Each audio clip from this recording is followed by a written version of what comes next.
NDA ഘടകകക്ഷിയായ BDJS പിളർന്നു. Party വിട്ടവർ തിരുവനന്തപുരത്ത് യോഗം ചേർന്ന് പുതിയ പാർട്ടി പ്രഖ്യാപിച്ചു. BDJS ഡെമോക്രാറ്റിക് എന്ന പേരിലാണ് പുതിയ പാർട്ടി. BDJS സംസ്ഥാന പ്രസിഡന്റ് തുഷാർ വെള്ളാപ്പള്ളിയുടെ കൂടെ നിൽക്കുന്ന ചിലർ പാർട്ടിയെ തകർക്കാൻ ശ്രമിക്കുന്നുവെന്നാണ് പാർട്ടി വിട്ടവരുടെ ആരോപണം. പ്രതിഷേധിച്ച് പാർട്ടി വിട്ടവരുടെ കൺവെൻഷൻ BDJS സംസ്ഥാന സെക്രട്ടറി താന്നിമൂട് സുധീന്ദ്രൻ ഉദ്ഘാടനം ചെയ്തു. പാർട്ടിയിൽ സംസ്ഥാനത്തിന്റെ വിവിധ ഭാഗങ്ങളിൽ നിന്ന് നിരവധി പേർ ചേരുമെന്ന് പാർട്ടി വിട്ടവർ പറഞ്ഞു.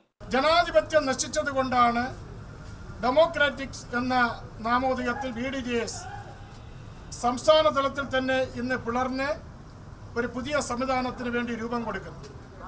അത് തിരുവനന്തപുരം ജില്ലയിൽ നിന്ന് തുടങ്ങണമെന്നുള്ളതാണ് പാർട്ടി പ്രവർത്തകരുടെയും നേതാക്കളുടെയും ഒക്കെ ആവശ്യം. 11 മണ്ഡലം പ്രസിഡന്റുമാർ രാജിവെച്ചിട്ടുണ്ട്. തിരുവനന്തപുരം ജില്ലയിൽ 14 മണ്ഡലത്തിൽ 11 മണ്ഡലം പ്രസിഡന്റുമാർ രാജിവെച്ചിട്ടുണ്ട്. ഒരു സംസ്ഥാന സെക്രട്ടറി ശ്രീ താന്നിമൂട് സുധീന്ദ്രൻ രാജിവെച്ചിട്ടുണ്ട്.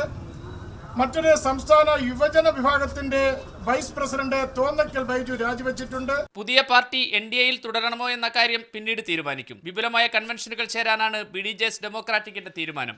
മീഡിയ 1 തിരുവനന്തപുരം.